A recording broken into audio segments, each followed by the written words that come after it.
Thank you. Thank you. Whoa!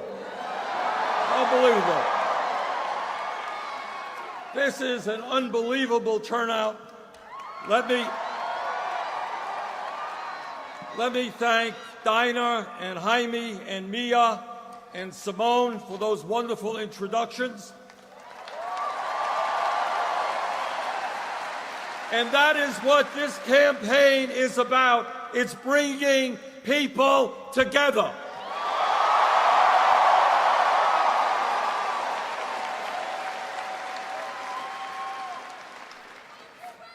We began this campaign all of 3.5 months ago, and the momentum, as you can see tonight, has been nothing less than extraordinary. Thank you for being here.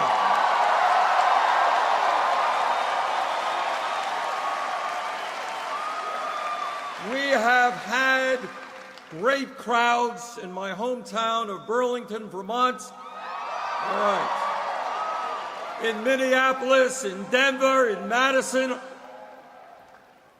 in Dallas, in Houston, in Portland, in New Orleans. Last night we had 15,000 people out in Seattle.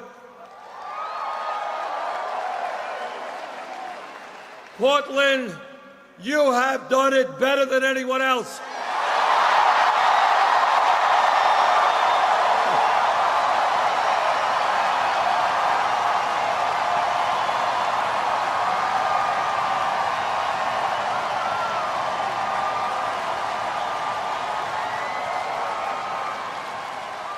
This is, by far, the largest crowd, 20,000 people. Thank you.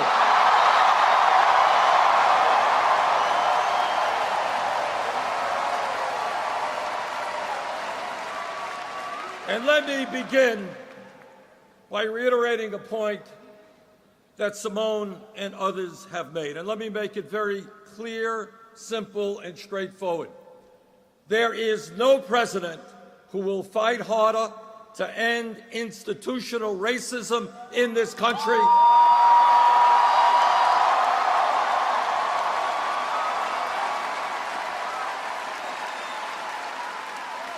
and to reform our broken criminal justice system.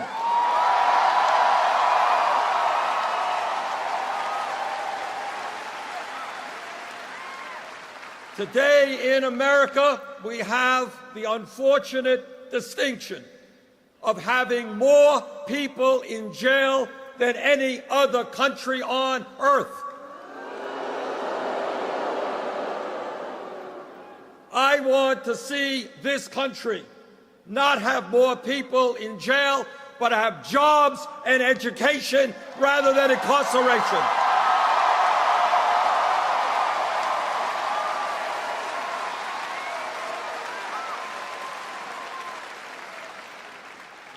Brothers and sisters, this country today faces more crises than in any time since the Great Depression of the 1930s. And what we are going to do, and what we understand, is that when problems are caused by dumb public policy, good public policy will resolve it.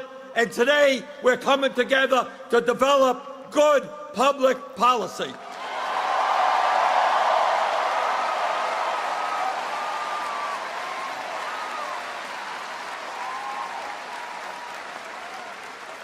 And today we say, loudly and clearly, that this great nation belongs to all of us, not just a handful of billionaires.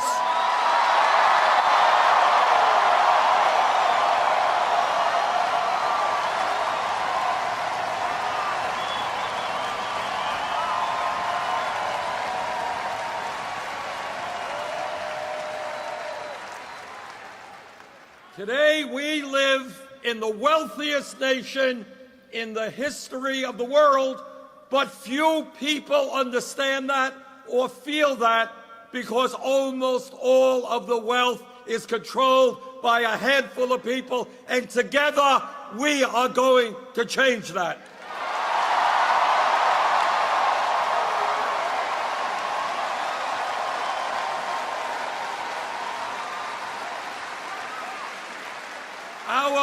Our country today has more income and wealth inequality than any other major country on earth, and the gap between the very rich and everyone else is worse today than at any time since 1928. In my view, the issue of wealth and income inequality is the great moral issue of our time.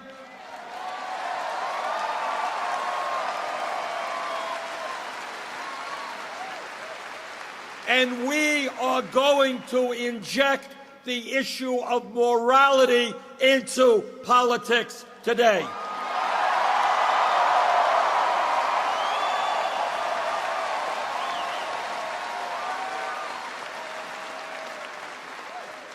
There is something profoundly wrong when the top 0.1% owns almost as much wealth as the bottom 90%.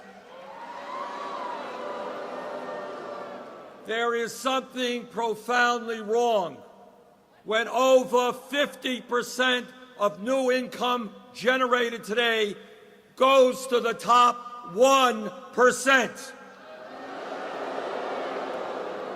There is something profoundly wrong when in recent years we have seen a proliferation of millionaires and billionaires, yet the average American is working longer hours for lower wages, and we have, shamefully, the highest rate of childhood poverty of any major country on earth.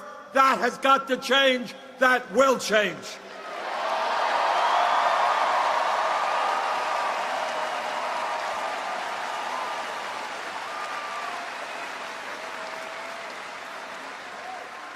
This campaign is sending a message to the billionaire class.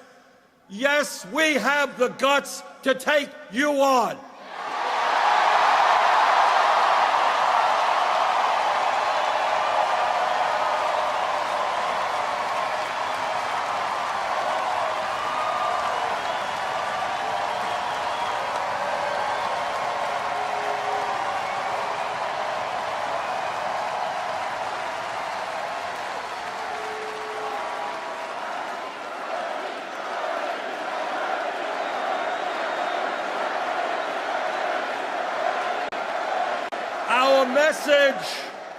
Our message is to the billionaire class: you are not going to continue to get huge tax breaks when children in America go hungry.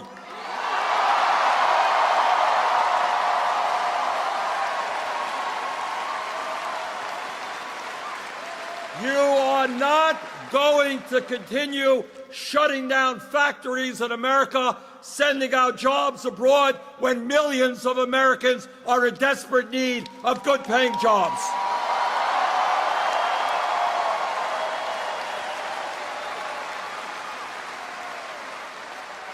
You are not going to continue to hide your billions in profit in the Cayman Islands and Bermuda when we have enormous unmet needs here.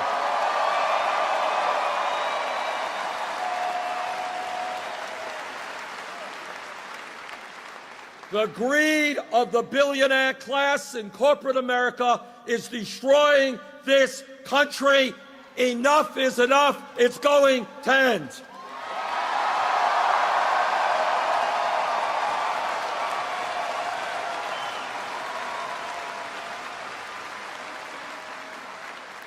But when we talk about the economy, it is not only the grotesque level of income and wealth inequality. It is the tragic reality that in this great country, the middle class, once the envy of the entire world, has been disappearing for the last 40 years.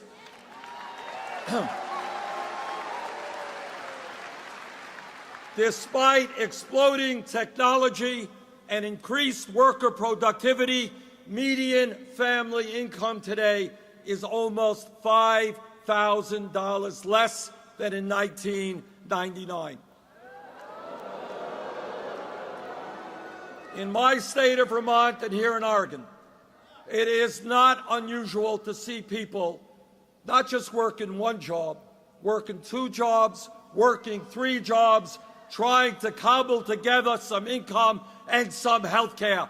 That is not what the American economy should be.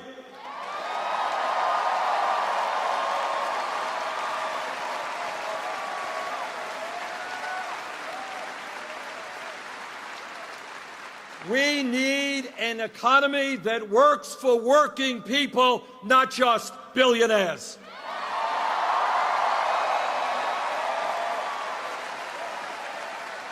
And let me tell you something that is often not discussed. Every month, government comes out with a statistic on unemployment.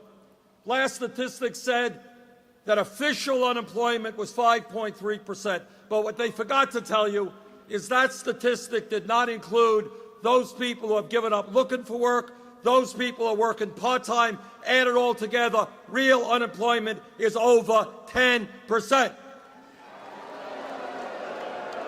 And let me tell you something that almost nobody talks about, and that is we have a huge and tragic situation regarding youth unemployment in America.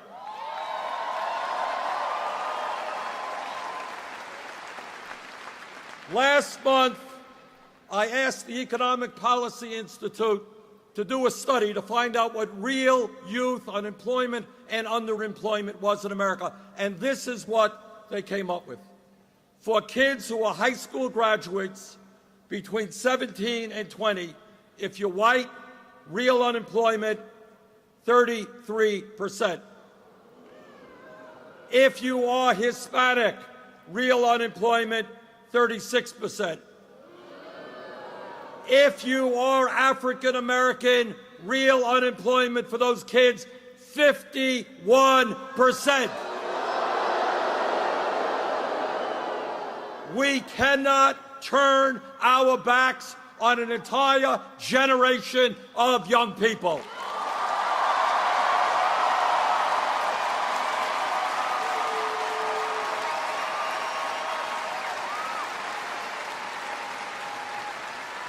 And if anybody thinks that those outrageously high unemployment numbers for our young people are not connected with the fact that we have more people in jail than any other country, you would be sorely mistaken. So my view is that instead of investing in jails and incarceration, what about jobs and education for the young people?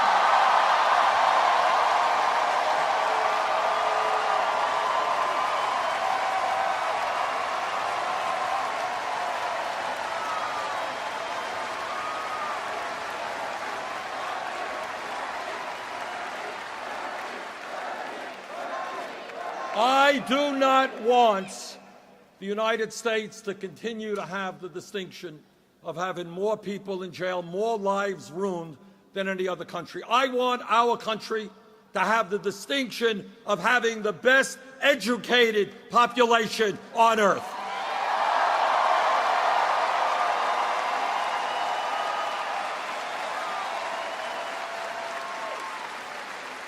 And when we talk about the economy, let us be very clear. Millions of our fellow Americans are working at wages that are much, much too low. People should not, in this country, have to work 50 or 60 hours a week in order to survive.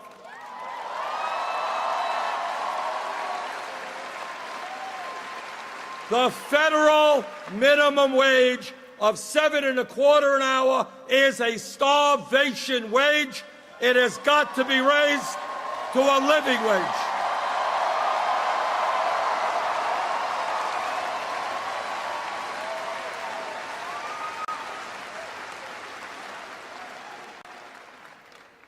I applaud those cities, Seattle, Los Angeles, and others, who have raised the minimum wage to $15 an hour.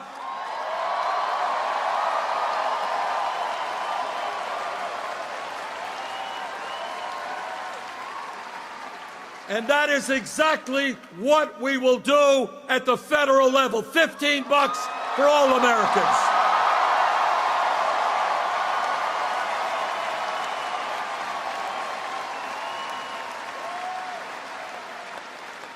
Brothers and sisters, it is not a radical idea to say that in this country, if somebody works 40 hours a week, that person should not be living in poverty.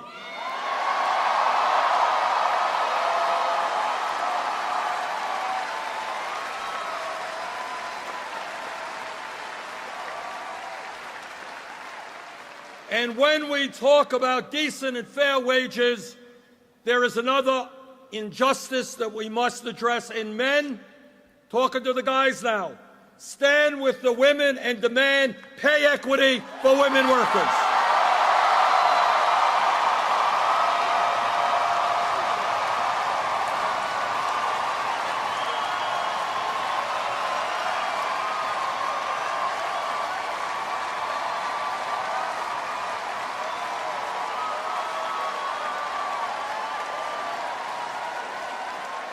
There is no defensible reason why women are making 78 cents on the dollar compared to men. That has got to change.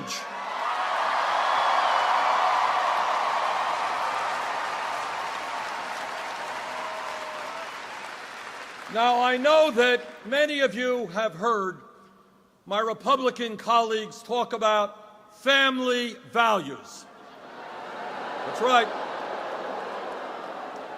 They just love families. But you and I know what they mean by family values. What they mean is that women in this country should not be able to control their own bodies, and I disagree.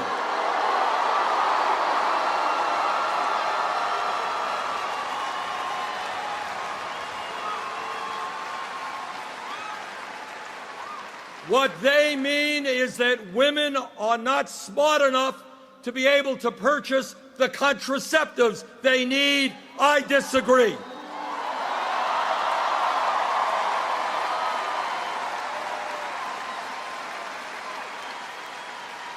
And what they also mean when they talk about their family values is that our gay brothers and sisters should not be able to marry or enjoy all of the benefits of citizenship. I disagree.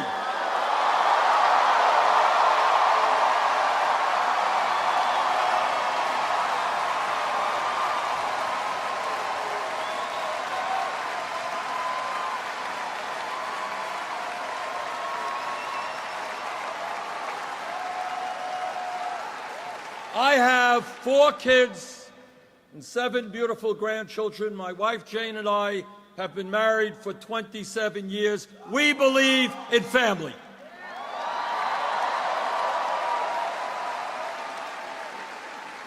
But our view of family values is just a little bit different than the Republican view.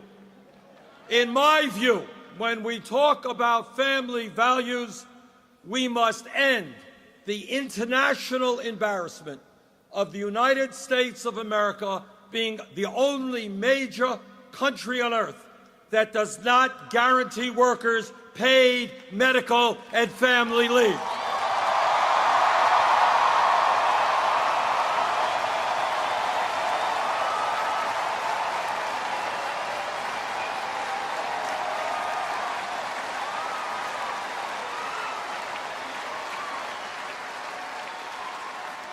So let me tell you what that family value really means. Today, here in Oregon or Vermont, a woman is having a baby. That is an enormous day for that woman, for the dad, pretty big day for the baby as well. But here's the story. and I want you to think about this because this really gets to the heart of what family values are about. If that woman and that family have sufficient income, she will be able to stay home for weeks and months to love that new baby, to bond with that baby, and that is maybe the most important thing that a human being can do.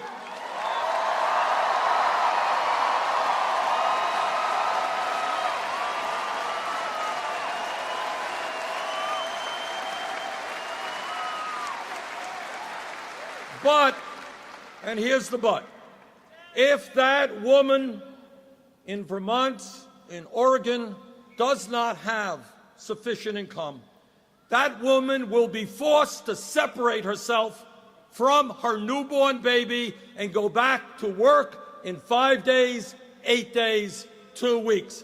That is not a family value. And that is why I will fight for 12 weeks of paid family and medical leave.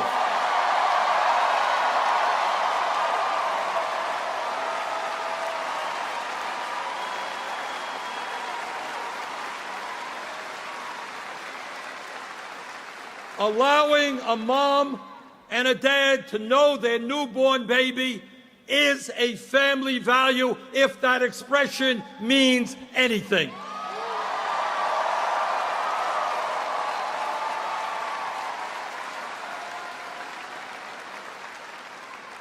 As a result of the collapse of the American middle class, some of you know, some of you don't, but in America today, our people work longer hours than do the people of any other major country. 85% of men working more than 40 hours, 65% of women working more than 40 hours. And yet, there are new jobs being offered every day that have zero paid vacation. We need every worker in America to have 2 weeks paid vacation.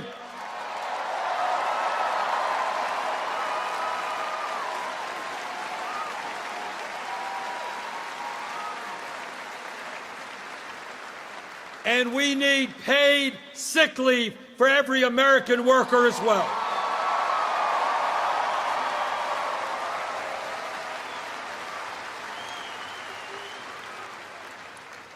When pollsters ask the American people what is on their mind, the answer always is jobs. People are worried about the fragility of the economy. If they're 55, they're worried they'll be fired tomorrow, replaced by somebody half their wage, half their age, and half their wage. If they are young, high school graduate, college graduate, very difficult to find the kinds of work that pay them the wages they need. In my view, we need a major federal jobs program.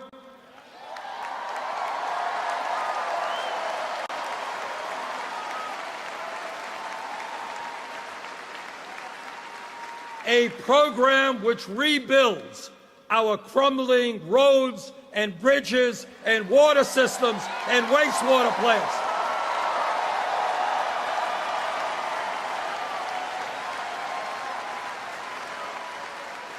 In America, our infrastructure should not be collapsing.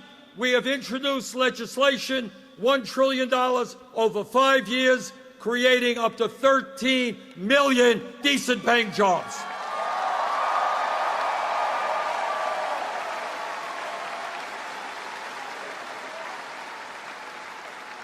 And when we talk about jobs, it's not only the need to create jobs, it's the need not to lose jobs. You are looking at a senator and a former congressman who voted against NAFTA, CAFTA, permanent normal trade relations with China.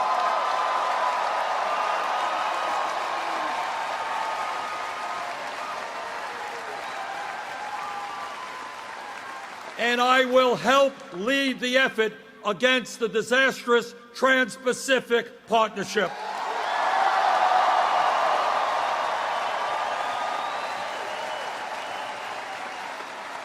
corporate America has got to understand that the time is now to invest in the United States of America and not countries all over the world.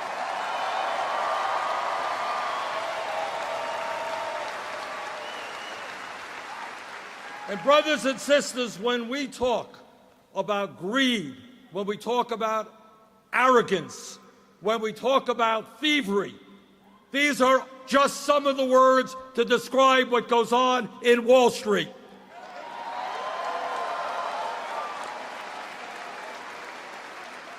The greed, recklessness, and illegal behavior of Wall Street drove this country into the worst economic downturn since the Great Depression.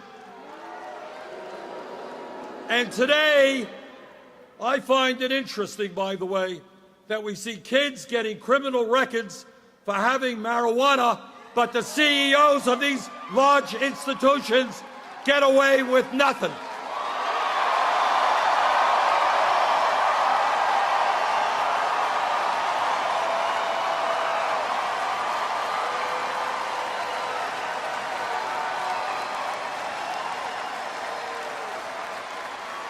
How does it happen?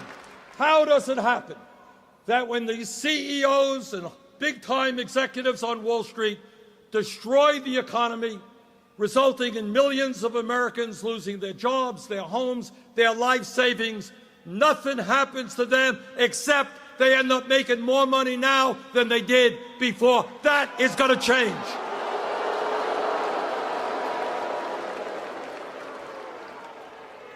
The truth is today that most of the major financial institutions are bigger now than they were when we bailed them out because they were too big to fail. In my view, number one, we have got to reestablish Glass-Steagall.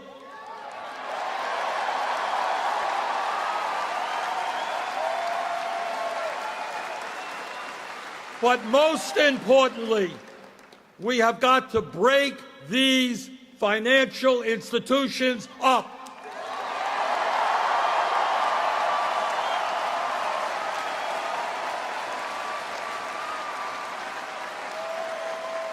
If a bank is too big to fail, that bank is too big to exist. Break them up.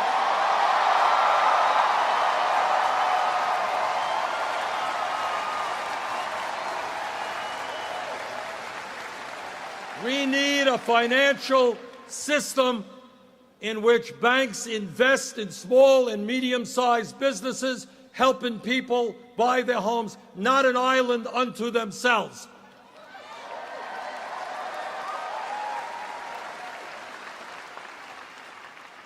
My friends, let me be as blunt as I can and tell you something that I think most of you already know, and that is, as a result of the disastrous Supreme Court decision on Citizens United,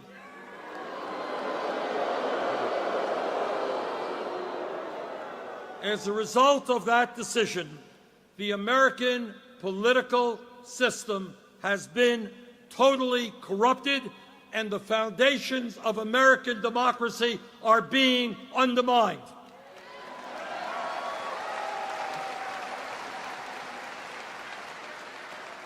What the Supreme Court said to the wealthiest people in America, they said, guys, you already own much of the economy, you're already fantastically wealthy, but now we're going to give you the opportunity to buy the United States government. And that is exactly what they are about to do if we do not stop them.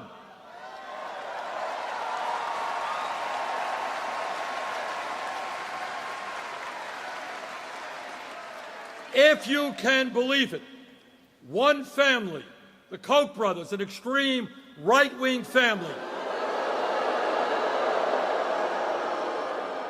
this is a family, the second wealthiest in America, that wants to wipe out Social Security, Medicare, Medicaid, the EPA, the postal system.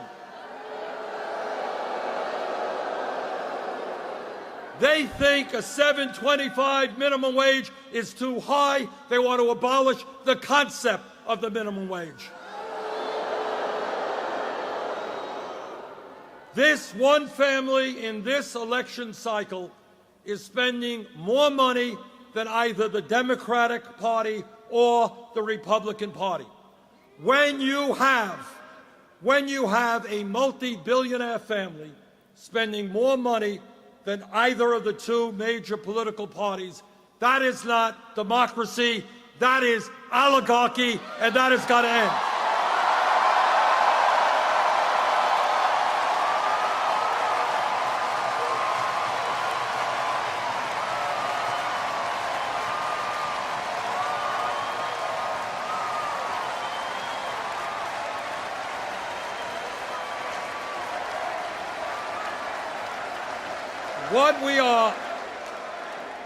What we are fighting for, and let me be straightforward and tell you this, we are fighting to maintain our democracy and prevent our government from being owned by a handful of billionaires and the politicians they employ.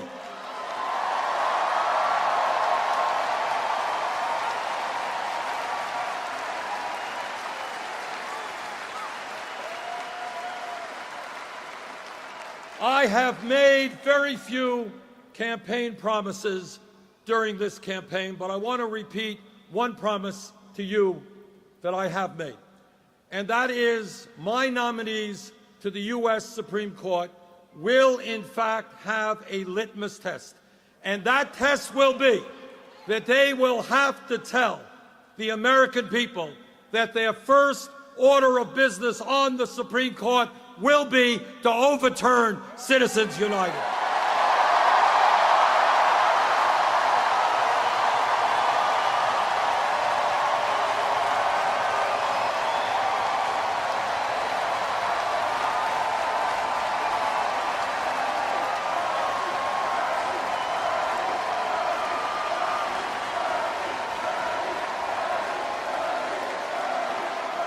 But brothers and sisters, not only do we have to overturn Citizens United if we believe, as I do and I know most of you do, that America must be a vibrant democracy, a democracy which has one of the highest voting turnouts in the world, not one of the lowest. A democracy in which any person in this arena tonight, regardless of his or her political views, you're progressive, conservative, moderate, no matter what you are, I want you to be able to run for office without begging billionaires for campaign contributions.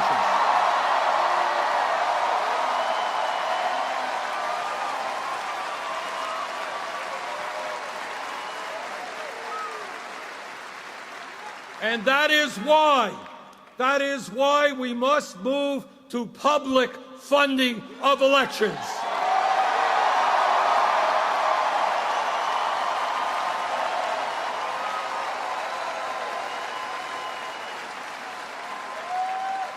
And when we talk about democracy, I want to touch briefly on another issue. A few days ago, I was at an event with Martin Luther King III and the Southern Christian Leadership Conference, one of the important civil rights groups in America. And what we talked about were two things. Number one, we celebrated the victory 50 years ago of the Voting Rights Act.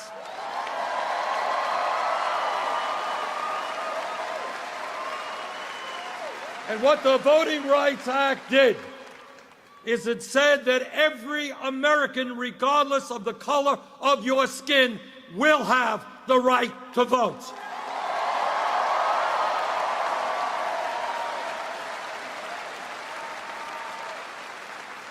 But as many of you know, 2 years ago, the Supreme Court gutted a very important provision of the Voting Rights Act, and immediately afterward, states all over the country began to make it harder for people to vote, move toward voter suppression.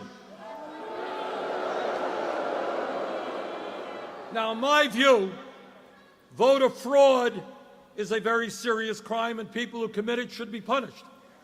But the good news is there is almost no voter fraud in America.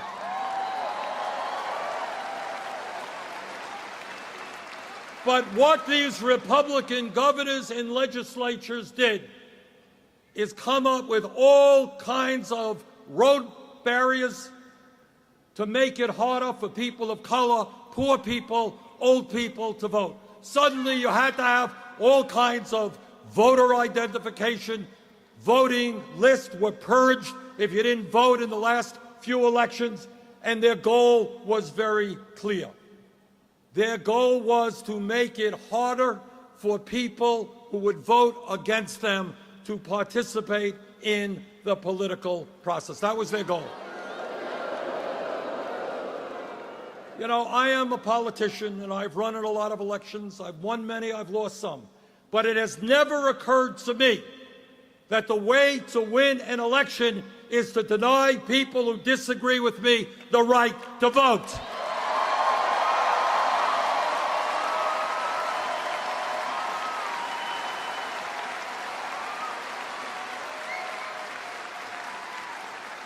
And let me be as clear as I can be. Those people who don't have the guts to run on their ideas, who think the only way they win an election is by denying people who disagree with them the right to vote, are cowards.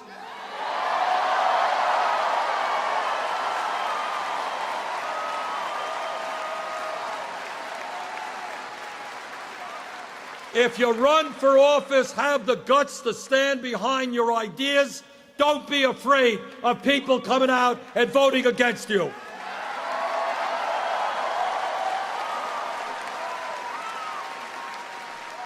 And as president, one of my highest priorities will be to end all of this voter suppression. We'll pass universal voting rights so that everybody, when they are 18, will be able to vote.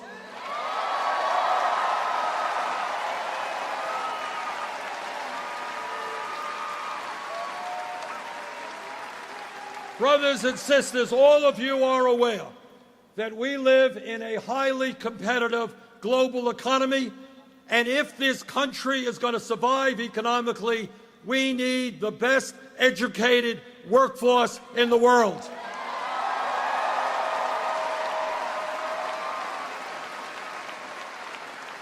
And today, what is going on with regard to higher education is a national disgrace. We have in America today hundreds of thousands of bright young people, people who have studied hard, people who are qualified to go to college. But they cannot go to college for one reason. Their family lacks the money. And that is wrong. It is not only unfair to those young people who want the opportunity to become doctors and engineers and teachers, but it is dumb if we're concerned about the future of our economy.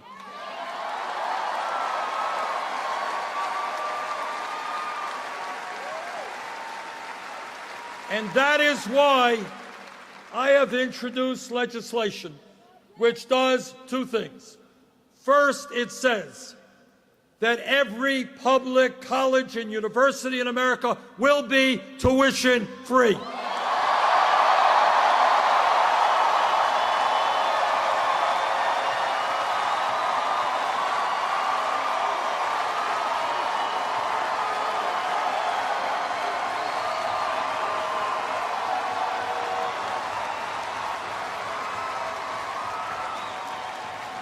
And that not only makes life easier for people who are thinking of going to college, but I'll tell you what else it does in a very profound way. There are kids today in Portland, there are kids in Burlington, Vermont, who in the 3rd or 4th grade, they know that they're never going to make it to the middle class. Their parents have never gone to college. They don't know anybody who has gone to college. And they're sitting around saying, why should I study hard? What difference does it make? Who cares if I drop out of school or not? When we tell every kid in America that if you study hard, you take school seriously, you will be able to go to college, that will revolutionize education in America.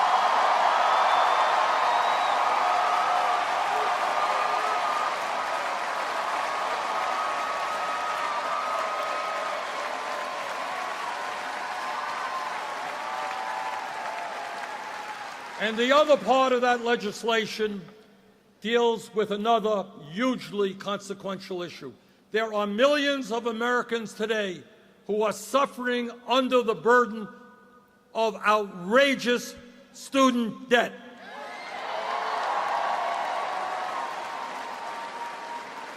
And some of them are here tonight.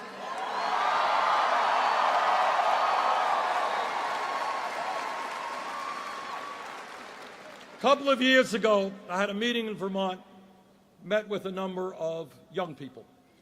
And there was a woman who committed the great crime of wanting to become a doctor, go to medical school, and practice primary care for low-income people, exactly the kind of doctors we need. She came out of medical school $300,000 in debt. I was in Iowa a few months ago, met a woman who just graduated dental school. We have a dental crisis in America. We need more dentists. She left school $400,000 in debt. And all over this country, people graduate school $40,000, $50,000, $60,000 in debt, and they are paying interest rates of 7%, 8%, 10%. Now, I don't understand how someone can refinance their home today at 2 or 3%, and somebody is paying 10% interest rates on student debt.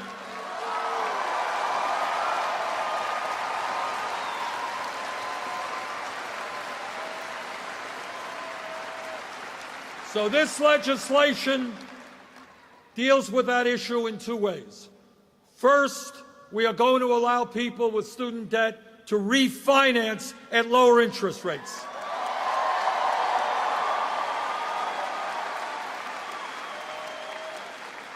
Second of all, we're going to get the government out of profiteering on student loans.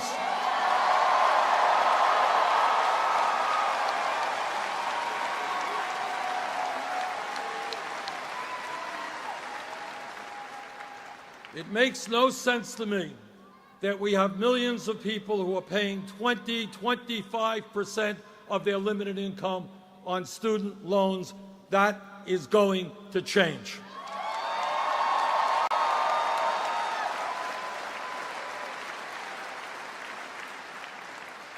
When we talk about our responsibilities as human beings, as people who inhabit this planet, as caretakers for the earth, we must understand that we have a moral responsibility to leave this planet habitable for our kids and our grandchildren.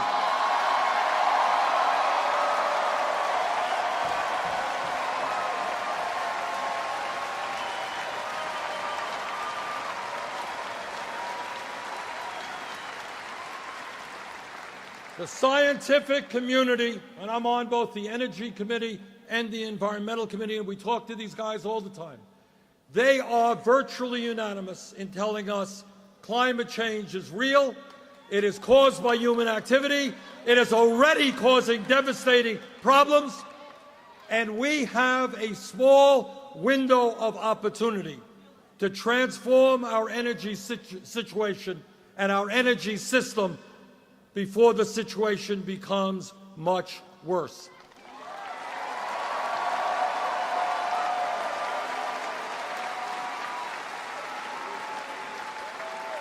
And what they tell us is if we do not act boldly in the next few years, this planet of ours, our only planet, will be between 5 to 10 degrees Fahrenheit warmer than it is today by the end of the century.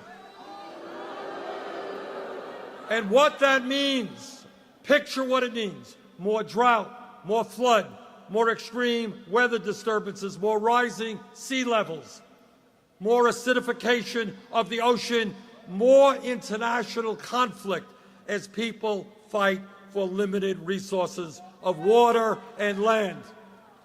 Our moral responsibility is to lead the world, work with China, work with Russia, work with India,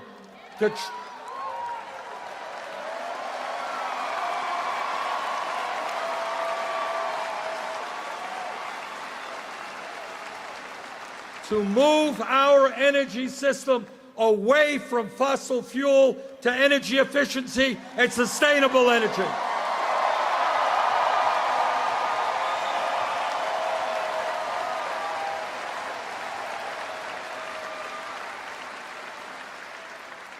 And when we talk about issues facing our country, please understand that we remain the only major country on earth that does not guarantee health care as a right to all people.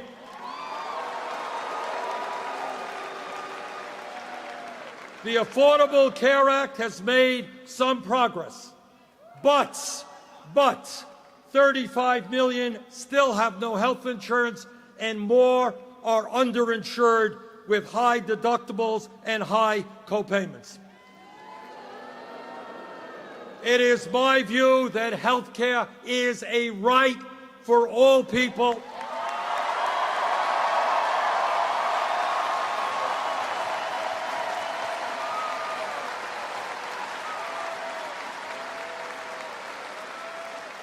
And that is why I believe we must move toward a Medicare for all single-payer program.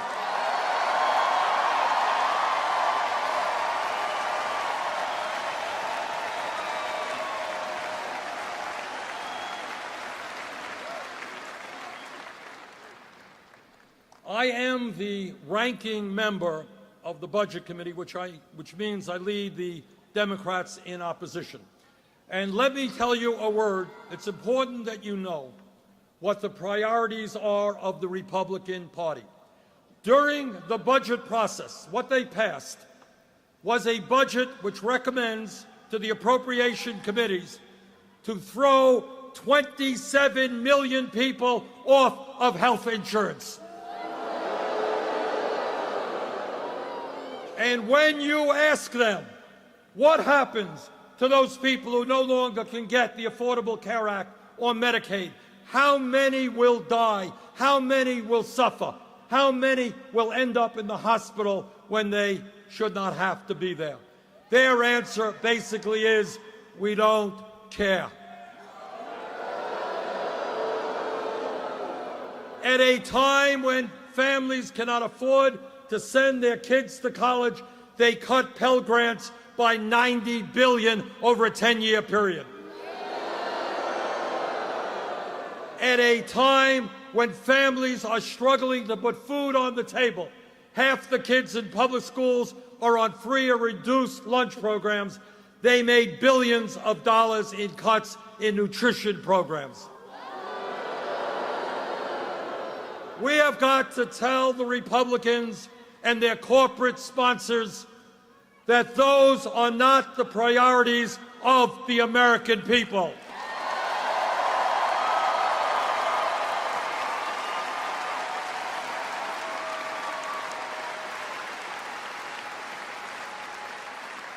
We are not going to cut Social Security. We are going to expand Social Security.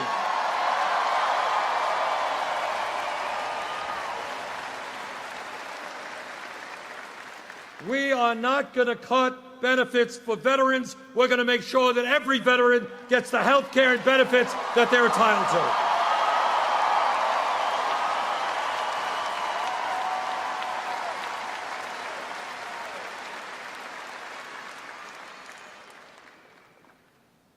What this campaign is about is bringing people together for a political revolution.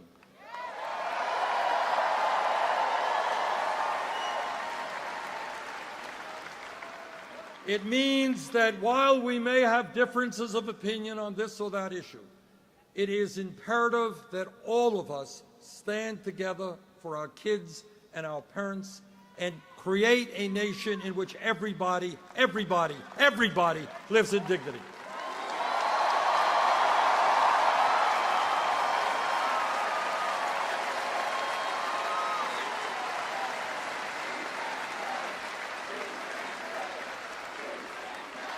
And when we talk about everybody, that must include 11 million undocumented people in this country.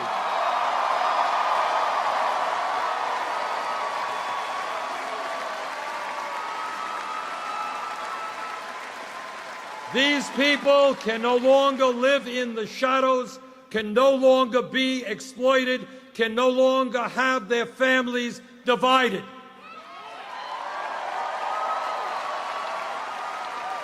We need comprehensive immigration reform and a path toward citizenship.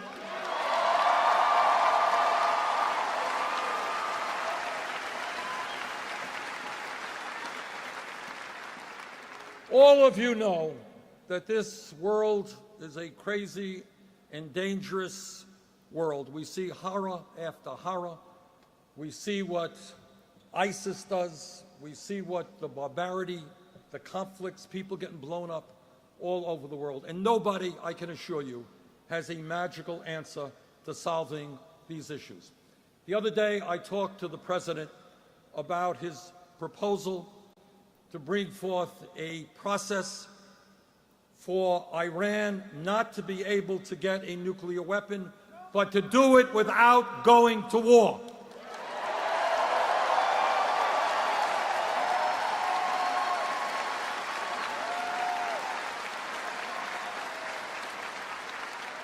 I am the former chairman of the Senate Veterans Committee, and I learned a lot. I learned a lot about the cost of war. I learned that recently, just recently, in Afghanistan and Iraq, we lost 6,700 brave men and women. I learned and met with men, women came home without limbs, without arms, without eyesight, without hearing. I spoke to some of the 500,000 people who came home with PTSD or traumatic brain injury. The cost of war is real. It is terrible. I believe that war should be the last resort, not the first resort.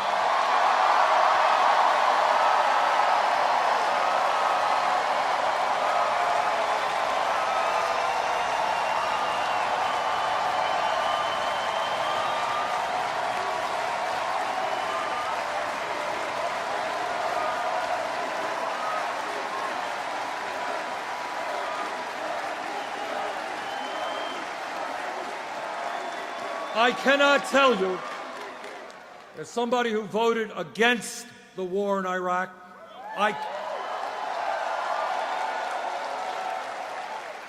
can't tell you, I can't promise you that the agreement negotiated by the President and Secretary of State Kerry will work. I can't promise you that. It was a complicated agreement involving China and Russia and Germany and the UK and France and Iran. But I think we have got to give that process a chance before we go to war.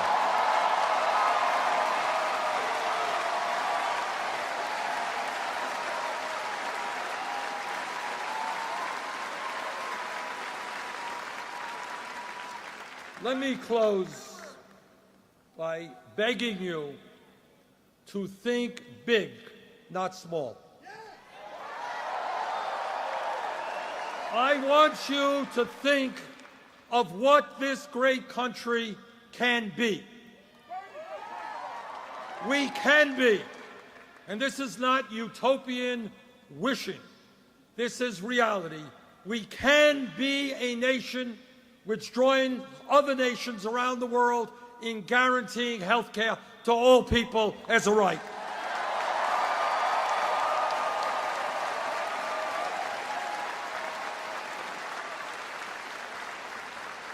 We can be a nation in which working parents go to work. They know that their babies and their kids are in quality, affordable childcare.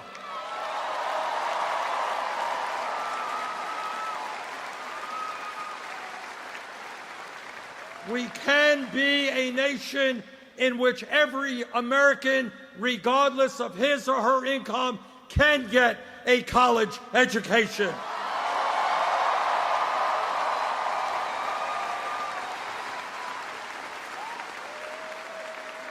We can be a nation, not where seniors today who are living on $12,000, $13,000 a year cannot afford their medicine or to heat their homes. We can be a nation in which every senior lives out their lives in dignity and security.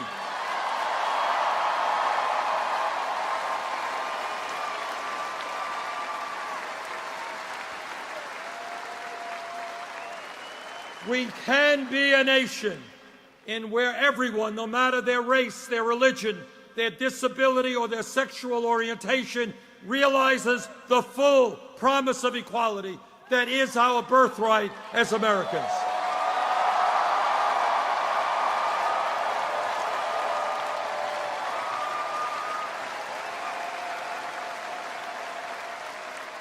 Brothers and sisters, this is the nation we can create when we stand together and not let people divide us.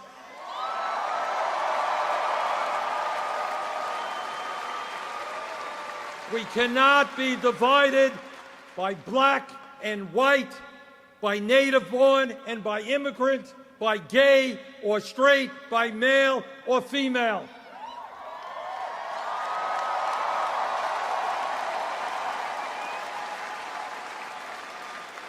They have unlimited sums of money.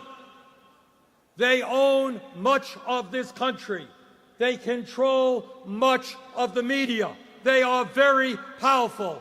But we have something that they do not have. We have a united people.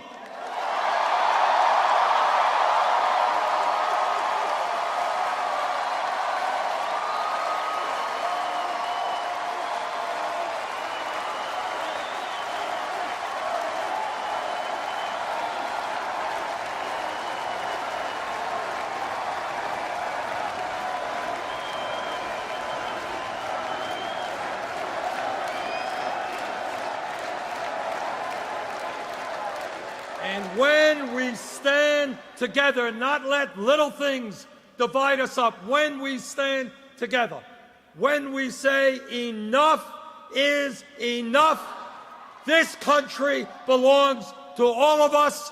When we do that, there is nothing we cannot accomplish. Thank you all very much.